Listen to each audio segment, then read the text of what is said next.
Hello दोस्तों, जय सिया राम, जय बागेश्वर धाम में। यूं ही आपको पता होगा कि वृंदावन से काफी पूज्य सरकार के परम मित्र श्री इंद्रेश उपाध्याय जी की शादी को लेकर ट्रोल चल रहा है। और एक अभी उड़ती खबर आई है कि बागेश्वर धाम सरकार, पूज्य सरकार ने खोल दिया पर्चा उनकी पत्नी का। क्या उनकी दूसरी विवाह हुआ है, क्या फिर उनका पहले से ही एक विवाह हो चुका है? क्योंकि सबके मन में बहुत ही बड़ा डाउट है, क्योंकि श्री इंद्रेश उपाध्याय जी अभी इस पर कोई प्रतिक्रिया नहीं दे रहे, ना कोई जवाब दे रहे हैं। तो आखिरकार पूज्य सरकार ने पर्चा खोल दिया इंद्रेश उपाध्याय जी की पत्नी का। सुनकर हो जाएंगे आप आश्चर्य, क्योंकि बागेश्वर धाम सरकार, पूज्य सरकार ने लगभग आज से 3 से 4 दिन लगातार पहले से उन पर टिप्पणियां की जा रही है उनकी पत्नी को लेकर। कौन की? श्री इंद्रेश उपाध्याय जी की पत्नी को लेकर। तो आइए चलते हैं, वो वीडियो में आपको दिखाने की कोशिश करूंगा जो पूज्य सरकार ने अपने मुखारबिंद से कहा है कि यह केवल क्या है, क्योंकि आपने सोशल मीडिया के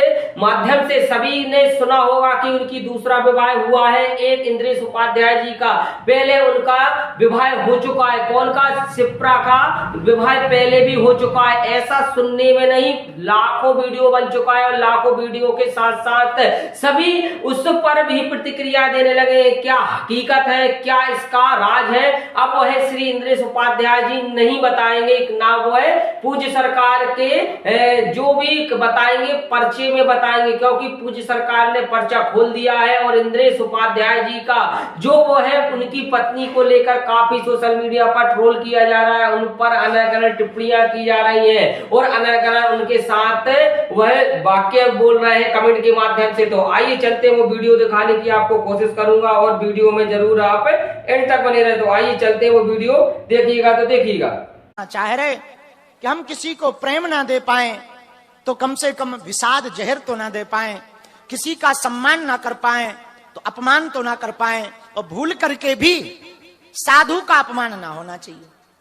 किया हुआ अपराध गुरु के चरणों में, तीर्थ में धुल जाएगा, लेकिन गुरु के चरणों में या तीर्थ पर किया हुआ अपराध पाप कहीं पर भी धुलने वाला। आज समाज में विचित्र विचित्र प्रकार के लोग आए हैं। वर्तमान में एक संदेशा खूब वायरल हो रहा, ब्रजधाम श्रीधाम वृंदावन के भजनानंदी हो। आज तक ऐसा कदापि नहीं हुआ। उसी प्रकार आज तक कलयुग के राजा श्री हनुमान जी के दर पर ऐसा नहीं हुआ कि जो शिद्दत से जुड़ा, जो हृदय से जुड़ा, जिसकी भावनाएं एकत्रित हो गई, जो दृढ़ता के साथ जुड़ा, वो वहां से खाली हाथ आया हो। फिर आप कहोगे घाटा क्या है? मेरे पागल, घाटा यह है कि तुम यूट्यूब के चक्कर में बर्बाद हो। यूट्यूब पर तुम देखते हो आजकल ये बाबा बहुत चल रहा है, फूंक मारता है आदमी उड़ जाता है, तुम उसको ही अपना मान बैठते हो। हम फिर कहेंगे अंधविश्वास में मत पड़ो। हम फिर कहेंगे बागेश्वर धाम से तुम्हें जुड़ना ही है तो पर्चा के चक्कर में मत जुड़ना कि आपके मन की बात बता दी जाएगी, आपके पिता का नाम बता दिया जाएगा। माफ करना मेरे पागल, ये हमारे हनुमान जी के लिए एक छोटा सा कौतुक है। हमारे बालाजी के लिए बताना, अरे भाई जो हनुमान जी लंका में बिना वीजा, बिना पासपोर्ट, बिना फ्लाइट के घुस सकते हैं तो तुम्हारे मन मंदिर में प्रवेश नहीं हो सकते क्या? ये हनुमान जी के लिए एक छोटा सा नाटक है। हमसे कई लोग पूछते हैं कि आप कथा तो बहुत अच्छी खासी करते हो, फिर ये दरबार इतनी मेहनत क्यों? हमने कहा ये डमरू है प्यारे, ये नहीं बजाएंगे तो सनातन के लिए जगेगा कौन? हमारा सिद्धांत एकदम उल्टा है। चाहे तुम चमत्कार देखकर राम के बनो, चाहे तुम कथा सुनकर राम के बनो, चाहो तुम प्रभाव देखकर राम के बनो, चाहो तुम स्वभाव देखकर राम के बनो, जब तक तुम्हें हम राम का नहीं बना देंगे तब तक सुस्ती नहीं लेंगे, तब तक हम अपने आप की जिंदगी में आराम नहीं लेंगे। ये याद रखना।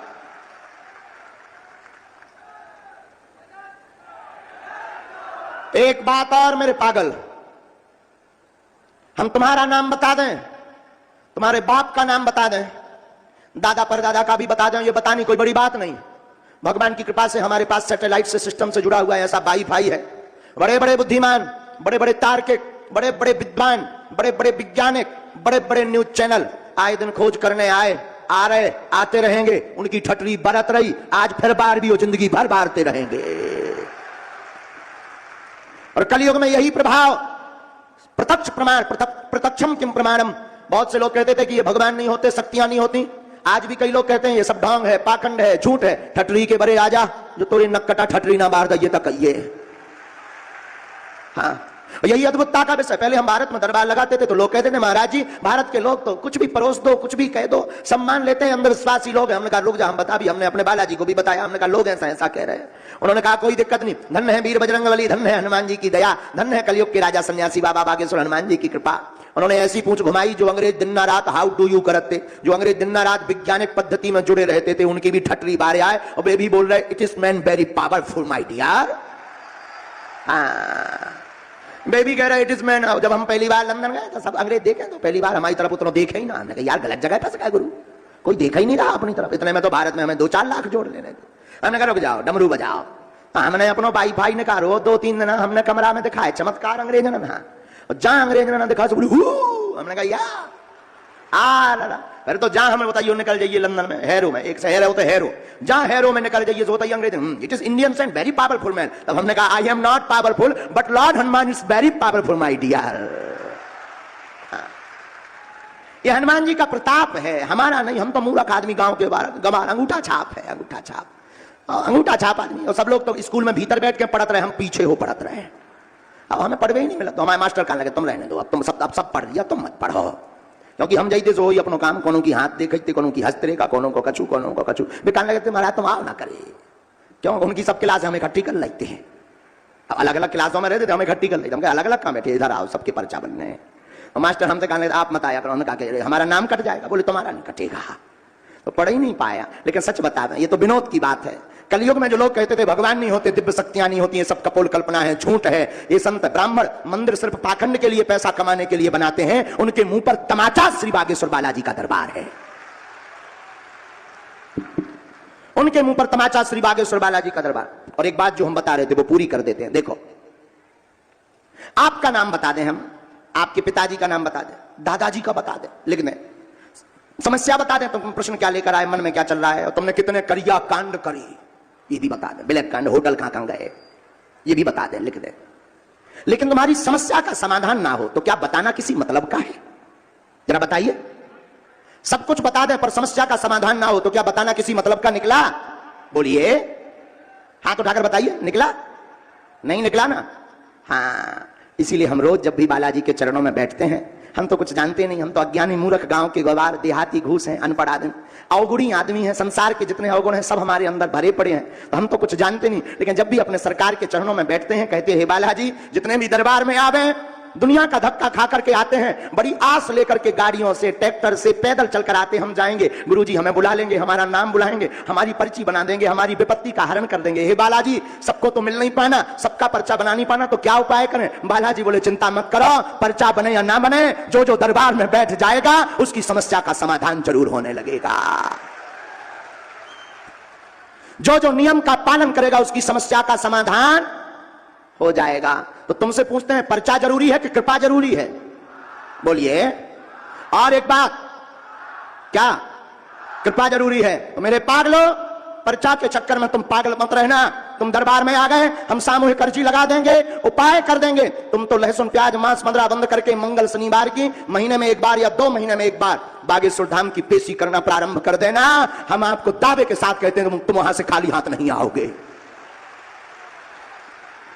हर महीने लगभग 8 से 10 लाख भक्त बागेश्वर धाम पर जाते हैं, लेकिन आज तक के इतिहास में कोई ऐसा नहीं है जिसने नियम का पालन किया हो, जिसने पेशी की हो, वो वहां से खाली हाथ आया हो।